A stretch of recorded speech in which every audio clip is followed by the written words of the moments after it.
पुणे येथे महसूल परिषद आयोजित झाली होती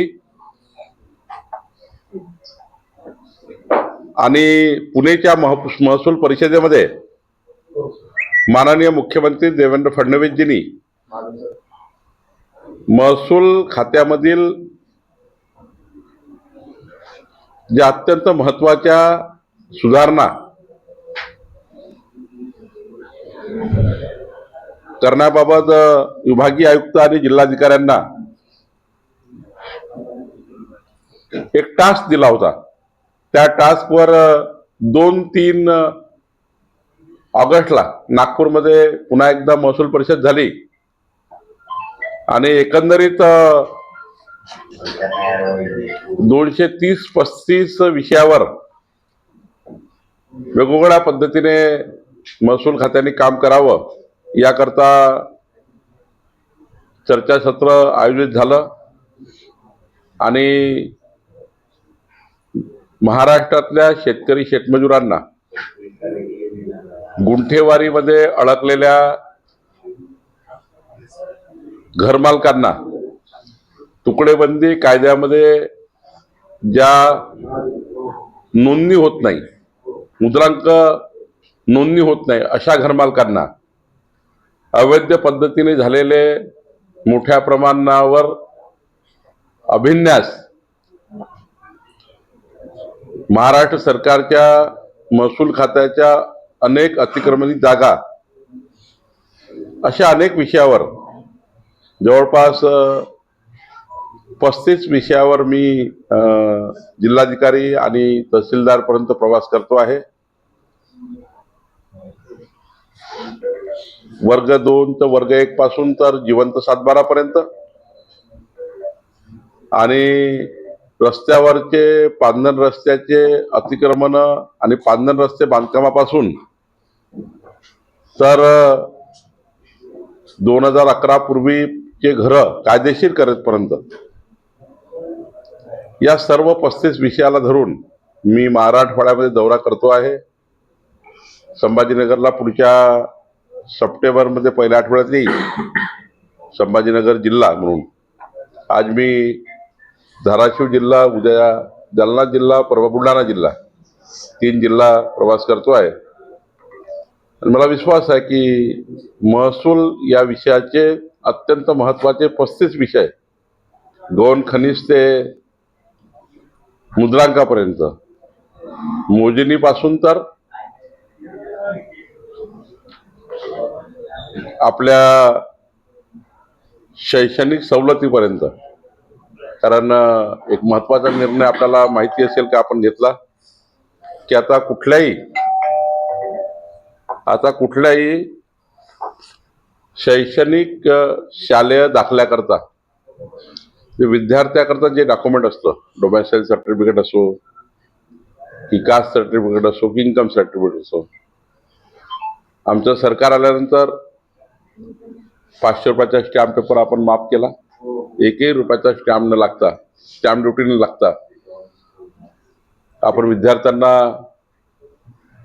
फ्री स्टॅम्प करून त्यांचे डॉक्युमेंट करण्याची योजना तयार केली। आज संभाजीनगरमध्ये एक महत्त्वाचा विषय का रात्री नगरसेवकांनी सांगितला की एखाद्याला घर बांधायचं असेल, त्यांनी आपला प्लॉट पार्किंग करता खोदून जी काही माती काढली, मुरुम काढला आणि तो पुन्हा त्यांना रिफिल करायचा आहे, त्याकरता आमचा तहसीलदार किंवा आमचा EGO त्यांच्यावर दंड लावतो, त्यांच्यावर दंडाची आकारणी करतो। काही लोकांना मानसिक त्रास आमच्या अधिकाऱ्याकडून होतो। मी आत्ताच RDCला एक शासन आदेश काढायला लावला। शासन आदेश हा तो नियमच आहे की कुठल्याही भूखंडधारकांनी स्वतःचा घर बांधताना जे काही गौण खनिज निघालं त्याला कुठली रॉयल्टी लागत नाही, त्याला कुठलाही दंड लावता येत नाही, कारण ते रियूज करतात। त्यामुळे आता परिपत्रक काढायला लावलं आणि कुणी तहसीलदार, RDC, EGO असा मानसिक त्रास लोकांना देत असेल तर ते नियमाच्या बाहेर आहे। बनवा गुंठेवारी मध्ये जे घर आहे ज्यांना जास्तीची शास्ती आहे जास्तीचे आकारणी केलेली आहे. जे गुंठेवारी जर नियमित करायची असेल तर 2-2, 3-3 लाख रुपये. सिडकोमध्ये तर पुन्हा पुन्हा पुन्हा भरावे लागतात. सिडकोचे वेगळे आणि गुंठेवारीचे वेगळे. हे जी एक प्रकारची गडचेपी आहे सर्वसाधारण जनतेची. त्याबद्दल मी माननीय मुख्यमंत्र्यांची चर्चा करून गुंठेवारीमध्ये कमीत कमी पैसे घेऊन लोकांची घरं कायदेशीर करणे, जसं सिंधी समाजाकरता आम्ही केलं. विस्थापित सिंधी समाज आणि आत्ताचा सिंधी समाज त्यांची घरं वर्षानुवर्ष कायदेशीर नाही आहे. आता एक शासन निर्णय झाला त्यात 5 लक्ष सिंधी परिवारांना एका शासन निर्णयामध्ये आता आम्ही त्यांचे फ्री होल्ड केलाय. संभाजीनगरमध्ये मला काल नगरसेवकांनी सांगितलं की अनेक जमिनी 2011 पूर्वीचे लोक आहेत पण फ्री होल्ड नाहीये. तर जमिनी फ्री होल्ड करणे, गुंठेवारी चे घर नियमित करून देणे, तुकडेबंदी कायद्याचा जे काही अतिरेक झाला होता तो त्या ठिकाणी दुरुस्त करून देणे, अनाधिकृत प्लॉटिंग झाला आहे ते रेग्युलाइज करून देणे. म्हणजे लोकांची मालमत्ता, शेवटी सरकारची काय जबाबदारी आहे की जनतेच्या जीवाचं रक्षण करणे आणि जनतेच्या मालमत्तेचं रक्षण करणे. जनतेच्या जीवाच्या रक्षणाकरता होम डिपार्टमेंट काम करतं आणि जनतेची मालमत्तेचं रक्षण करण्याकरता रेव्हन्यू डिपार्टमेंट काम करतं. त्यामुळे या दोन्ही गोष्टी अत्यंत महत्वाच्या आहे. देवेंद्र फडणवीसचं सरकार, आमचं सरकार हे आता आम्ही एक विकासाच्या अजेंड्यावर काम करतो आहे. आमचा राजकीय अजेंडा विधानसभेच्या निवडणुकीत जो होता किंवा आम्ही जे निवडणुकीच्या वेळी जे काही संकल्प जनतेला दिले होते की आमचं सरकार आल्यावर आम्ही कुठल्या दिशेने महाराष्ट्र नेऊ. विकसित महाराष्ट्र 2029 कसा असेल, विकसित महाराष्ट्र 2035 कसा असेल आणि विकसित महाराष्ट्र 2047 कसा असेल, याचं व्हिजन डॉक्युमेंट जे माननीय देवेंद्र फडणवीसजींनी केलं आहे त्या व्हिजन डॉक्युमेंटवर आम्ही काम करतो आहे. आणि मला विश्वास आहे की माननीय देवेंद्र फडणवीसच्या नेतृत्वामध्ये महाराष्ट्र हा जो आम्ही संकल्प केलाय, आम्ही संकल्पित केलेला महाराष्ट्र जनतेला विकसित कसा महाराष्ट्र पाहिजे आहे यावर आम्ही काम करतो आहे. आणि त्याला माझा प्रश्न तर मी ठरवलं आहे की आमची संघटना, कारण मी संघटनेमध्ये 3 वर्ष काम केलं आहे, आमची संघटना जेव्हा मी प्रवासात काम करताना जे मला प्रश्न सांगायची, छोट्या छोट्या कामाकरता लोकांची गडचेपी होते आहे, आता आमचा महसूल विभाग हा लोकाभिमुख काम करेल. आमचा महसूल विभागामध्ये कोणत्याही पद्धतीचं करप्शन होणार नाही. गतिमान, पारदर्शी आणि लोकाभिमुख सरकार, गतिमान, पारदर्शी आणि लोकाभिमुख महसूल प्रशासन हे या महाराष्ट्राला अपेक्षित आहे. हे प्रशासन आम्ही देऊ, याकरता या प्रवासाचं नियोजन आहे. एवढं सगळं 50% टेरिफ लावले का, त्याच्यामुळे उद्योजकांचं मोठं नुकसान. कुठलं? अमेरिकेनं भारतावरती व्यावसायिक कर जो आहे टेरिफ 50% लावलाय. संभाजीनगरच्याच व्यावसायिकांचं मासिक 2700 कोटीचं नुकसान होणार आहे आणि भारतभरात सगळीकडे मोठं नुकसान होणार आहे. नाही, यावर माननीय प्रधानमंत्री मोदीजी किंवा आमचं केंद्र सरकार निश्चित काम करेल.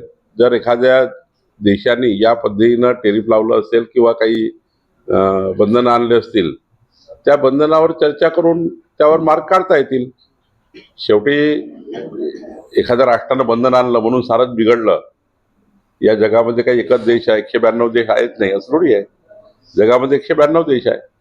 त्यामुळं एखादा देश अशी बंदी आणत असेल तर त्यावर आमचे प्रधानमंत्री किंवा आमचे वरिष्ठ नेतृत्व चर्चा करेल. असं तर वाऱ्यावर सोडणार नाही संभाजीनगरला किंवा उद्योजकांना. ते अजून दिल्लीपर्यंत ईव्हीएम हे खूप मोठं फ्रॉड आहे. याबाबत असं संपादकीय सामनामध्ये लिहून आलंय. सगळे ईव्हीएम फ्रॉड आहे, त्यातनं येणारे निकाल फ्रॉड आहे, विजय फ्रॉड. मी आपल्याला सांगू का, जेव्हा जेव्हा निवडणुका येतात ना तेव्हा ईव्हीएम बिघडतं. जेव्हा ते जिंकतात तेव्हा ईव्हीएम चांगलं राहतं. जेव्हा ते निवडणूक हारणार आहे, कारण तुम्हाला माहिती आहे की शिंदेजींनी उद्धवीच्या सेनेमधले सर्व लोक घेऊन टाकले, लढवाला माणसं नाही राहिले. अजितदादांनी शरद पवारकडले सर्व घेऊन टाकले, त्यांच्याकडे लढवाला माणसं नाही आहे. आणि आमच्याकडे रोज काँग्रेस पार्टी पक्षप्रवेश करत आहे. कैलास गोरंट्याल आले. आणि तुम्हाला सांगतो, एकीकडून जे सुरू झालं आहे पश्चिम महाराष्ट्रातनं, कुणाल पाटील सारखे नेते उत्तर महाराष्ट्रातनं काँग्रेसमधनं आले.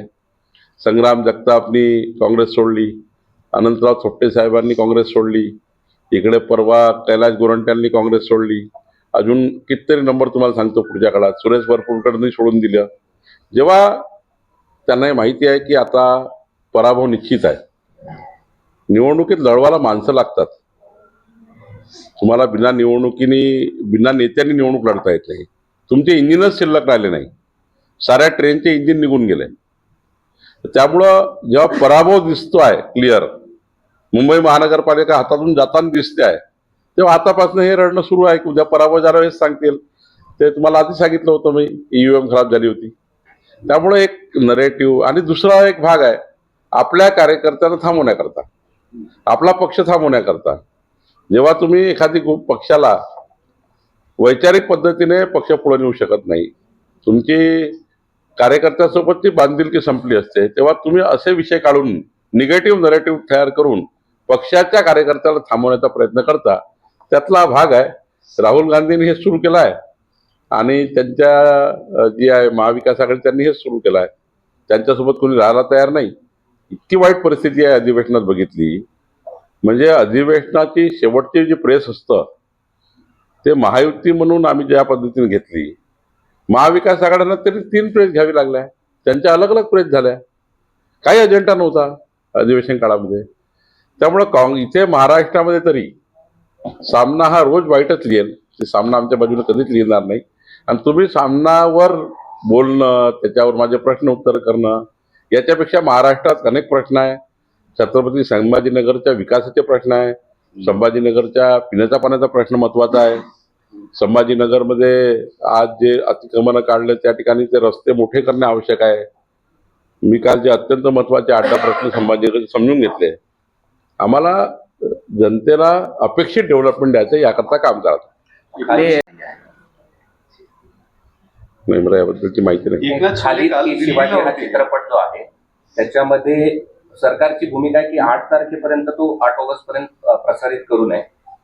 ज्या आशिष शेलारांनी त्याला विरोध केला खरं तर, पण त्याच आशिष शेलारांचं एक जुनं वक्तव्य व्हायरल होत आहे की ह्या चित्रपटाला कान्स चित्रपट महोत्सवात पाठवलं पाहिजे. या 2 भूमिका कशा आहेत सरकार? मला आशिष शेलारला बोलावं लागेल, मला याबद्दलची माहिती नाही.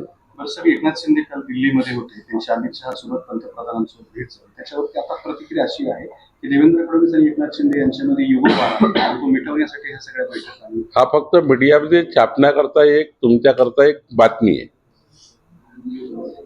खरं तर एकनाथजी आणि देवेंद्रजी रोजच प्रत्येक विषयावर चर्चा करतात. मी अत्यंत महत्वाच्या रोलमध्ये आहे की आमच्या महायुतीमध्ये मी समन्वयक बऱ्यापैकी काम करतो आहे. काल एकनाथजी आणि देवेंद्रजी सोबत आम्ही खूप वेळ बसलो होतो दिल्लीला जाण्यापूर्वी. असं आहे की एनडीएचे एक नेते म्हणून महिन्याभरात 2 महिन्यामध्ये एकनाथजींनी अजितदादांनी अमितभाईंना मोदीजींना भेटणे साहजिक आहे. एनडीएची परवा बैठक झाली. शेवटी बैठकीनंतर काही महत्त्वाच्या चर्चा असतात. शेवटी एनडीए म्हणून जेव्हा आम्ही काम करतो तेव्हा जर तुमचा समन्वय चांगला नसेल, तुमचं त्या ठिकाणी संवाद नसेल, तर त्या ठिकाणी मला वाटतं कुठलाही घटक हा पुढे जाऊ शकत नाही. तर एनडीएमध्ये हे महत्त्वाचं आहे की सर्वच घटकाचे नेते माननीय प्रधानमंत्री अमितभाईशी भेटून आपापल्या स्थानिक लेवलचे काही प्रश्न असतात, राज्याचे काही प्रश्न असतात किंवा काही चर्चाही करायची असतात. त्यामुळे मला वाटतं की एकनाथजीची कालची भेट एनडीएचे एक नेते म्हणून झाली असेल. उद्धव ठाकरे जे आहे, 100% ती समिती जी बनवलेली आहे ती समिती अत्यंत प्रामाणिकपणे काम करते आहे. मी बच्चू कडूच्या आंदोलनामध्ये स्वतः आम्ही लेखी दिला आहे की समिती त्यावर अंतिम निर्णय करेल. शेवटी एखादी कर्जमाफी करायची असेल तर ती मेरिटवर झाली पाहिजे. कुठलाही विकास हा मेरिटवर झाला पाहिजे. आणि एखाद वेळी ज्याला गरज आहे त्याला जास्त दिलं चालतं, पण ज्याला गरजच नाही त्याला कर्जमाफी देऊन काय उपयोग आहे. आणि त्यामुळं सरकार हा विचार करते आहे की आपण अशा माणसाला पुढे आणू जो अंत्योदय आहे. समाजाचा शेवटचा गरीब शेतकरी ज्याला कर्जमाफीची गरज आहे त्यांना आम्ही मदत करणार. लाडक्या बहिणी सोडवला ही चर्चा आहे, सध्या तुम्हाला माहिती आहे. इतका मोठा प्रश्न नाही आहे. देवेंद्रजीच एक चर्चा करून एकनाथजी आणि अजितदादाशी बसून तो सोडवू शकतात. अच्छा, दिल्लीत सोडवायची गरज नाही. नाही, मला वाटतं चर्चा आहे. तो पूर्णतः मुख्यमंत्र्यांचा अधिकार आहे. धन्यवाद.